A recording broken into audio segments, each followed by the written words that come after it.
Assalamu alaikum and good morning, good afternoon, or good evening. Today is Saturday, November 26, 2022. My name is Nicole Newman and I'm coming live from my kitchen where I usually am making these videos for the YouTube audience that has been so generous in 2022. Just wanted to take a quick moment to say November was rough, but we got through it. Today, or I think Thursday, I finished my last race for November. It was the 30-30.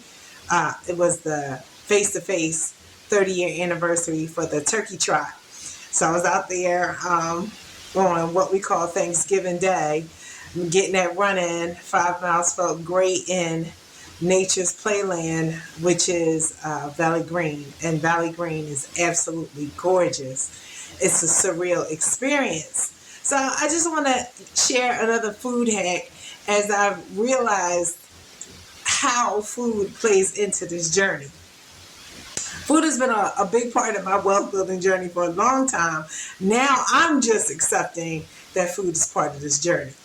So I think last year we remodeled the kitchen. This is a new kitchen. And the contractors were here every day.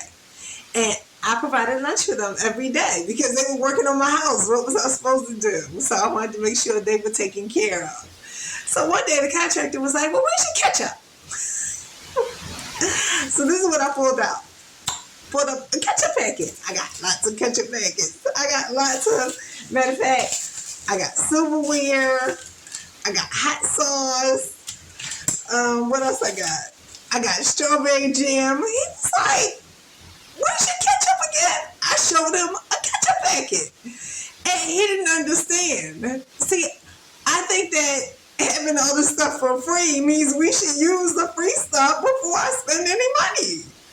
That's how I do it. I decide, can I get that cheaper somewhere else? So ketchup is not really good for you. It has a lot of sugar in it. So the way that I cut down on that is portion control.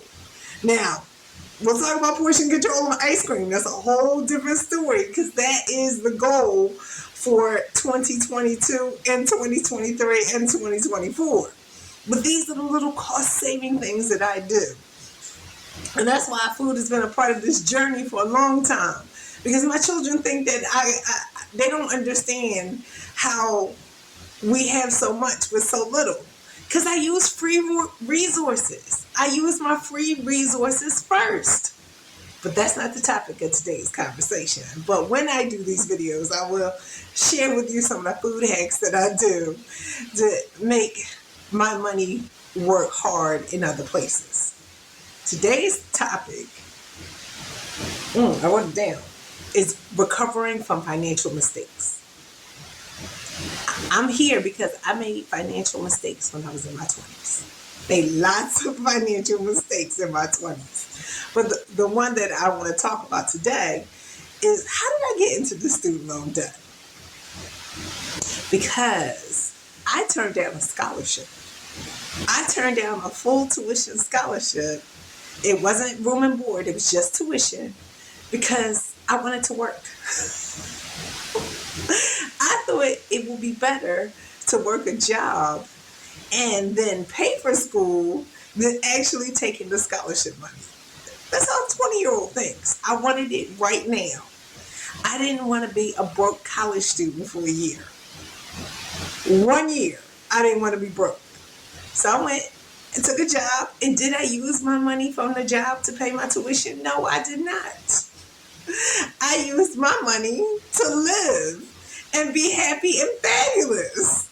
That's what you do when you're in your 20s, which is why I make these videos, so we can make sure our 20-year-olds make different decisions than what typically they are accustomed to.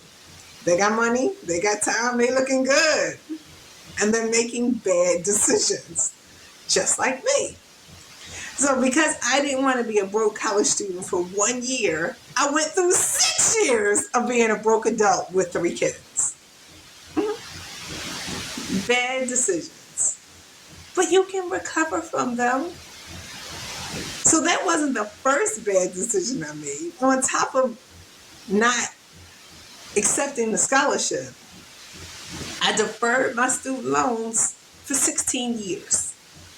I didn't pay anything for 16 years while I was raising my children. Again, more bad decisions. Because during that time, the interest was just compounding and capitalizing and compounding and capitalizing. So by the time I really understood what was going on, I had more than double the amount I was supposed to pay. The original loan amount was $32,000. By the time I started to even think about getting on top of it, it was $72,000. And then when I was paying, it went up to $74,000 because the interest on that amount of money was more than my payment. So yeah, you're going to make financial mistakes on the wealth building journey, but you can recover from them. I absolutely believe that. Now, it takes some discipline to recover from them. It takes some accountability to recover from them, but it can be done. Don't think that it can't. So this is a message about putting it in place and trying to make it happen. I believe in you. I absolutely believe in you.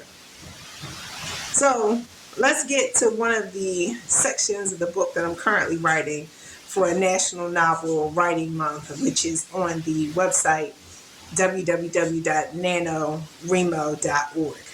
I try to write a book every year, which means I read a lot of books every year so that I have new information. I don't even know where I got this article from, but I'm going to figure it out.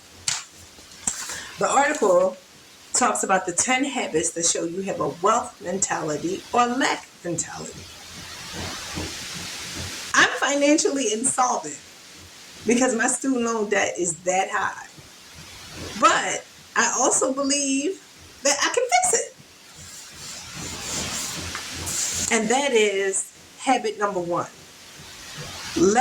People with a lack mentality don't deal with their financial problems, or they look for other people to solve their financial problems. People with a wealth mentality pay for their mistakes and solve their financial problems. Oh, it's going to take some money to solve this, but I'm just going to have to pay.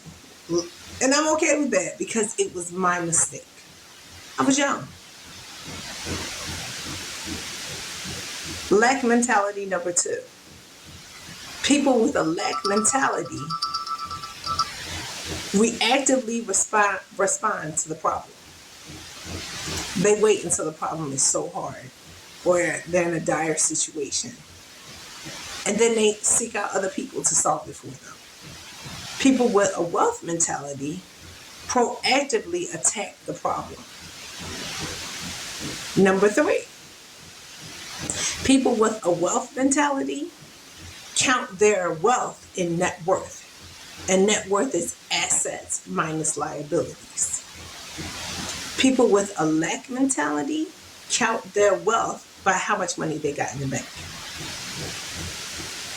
The bank account can say you got $20,000 in there, but if your liabilities are $100,000, then you still don't have any money because you have to use that money to pay off your liabilities.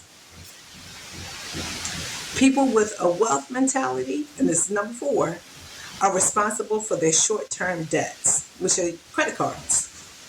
People with a lack mentality think their bills are other people's problems. They don't consider paying them because that's not my bill. That's just how they think.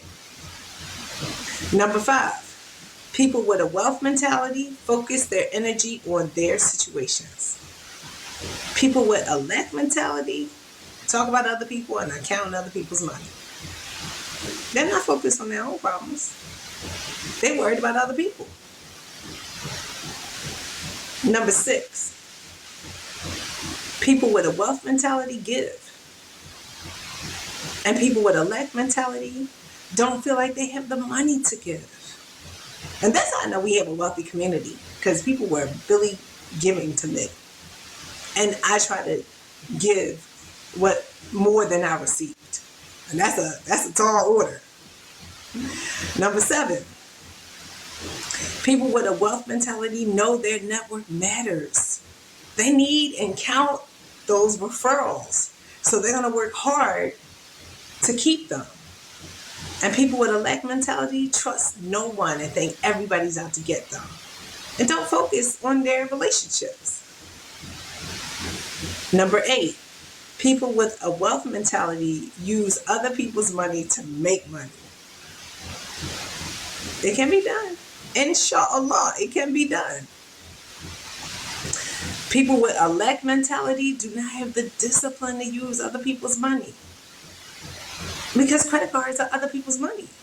So if they can't pay the credit card bills, how can they pay anything else? Number 9, people with a wealth mentality plan ahead. And people with a lack mentality live day to day. Number 10, people with a wealth mentality have legacy plans.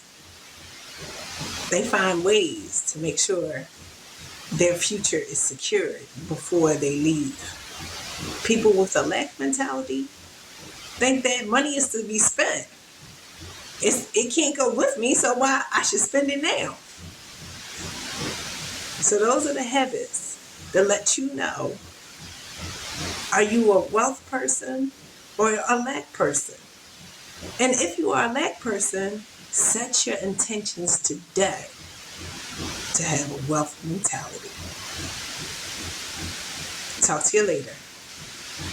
Bye-bye.